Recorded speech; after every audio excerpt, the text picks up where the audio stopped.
ভবনের দেয়ালে বড় ফাটল, ছাদ থেকে খসে পড়েছে পলেস্তারা। জীবনের ঝুঁকি নিয়েই প্রতিদিন পাঠদান চলছে নেত্রকোনা জেলার রাজীবপুর সরকারি প্রাথমিক বিদ্যালয়ে। নেই কোনো খেলার মাঠও।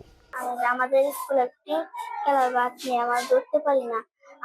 আমাদের স্কুল বাংলা, আমি ওয়াইফাই। আমাদের স্কুলে কোনো শহীদ মিনার নাই, আমরা 21শে ফেব্রুয়ারি কলা গাছ দিয়ে পালন করি। নেই কোনো স্থায়ী স্মৃতিস্তম্ভ, নেই উৎসবের পূর্ণতা। ভাষা শহীদদের প্রতি শ্রদ্ধা জানাতে সীমিত সামর্থ্যের মধ্যে আয়োজন করা হয় বলে জানান বিদ্যালয়টির শিক্ষকরা।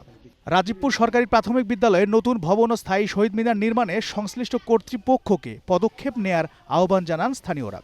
স্কুলে ছাত্ররা খেলাধুলার জন্য একটা স্কুল মাঠের প্রয়োজন, এটা পর্যন্ত নাই। যেমন ফেব্রুয়ারি মাসে একটা যে ছাত্রছাত্রীরা করবে, এটা শহীদ মিনার পর্যন্ত আমাদের স্কুলে নাই।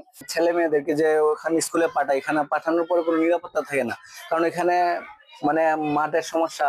বর্ষাকালে তো মনে করেন চতুর্দিকে পানি থাকে। আমাদের ছোট ছোট বাচ্চারা যখন স্কুলে আসে তখন তো আমাদের ভিতরে অনেক ভয়ে কাজ করে, কখন জানি আমাদের বাচ্চারা পানিতে পড়ে যায়। নেত্রকোনার সহকারী জেলা প্রাথমিক শিক্ষা অফিসার বলেন, ঊর্ধ্বতন কর্তৃপক্ষের অনুমোদন পেলেই শহীদ মিনার নির্মাণে ব্যবস্থা নেওয়া হবে। স্থায়ী শহীদ মিনার নির্মিত হলে শিক্ষার্থীরা ভাষা আন্দোলনের সঠিক ইতিহাস জানতে আগ্রহী হবে বলে মনে করছেন অভিভাবকরা। জাফর আহমেদ শিমুল, গ্রিন নিউজ ডেস্ক।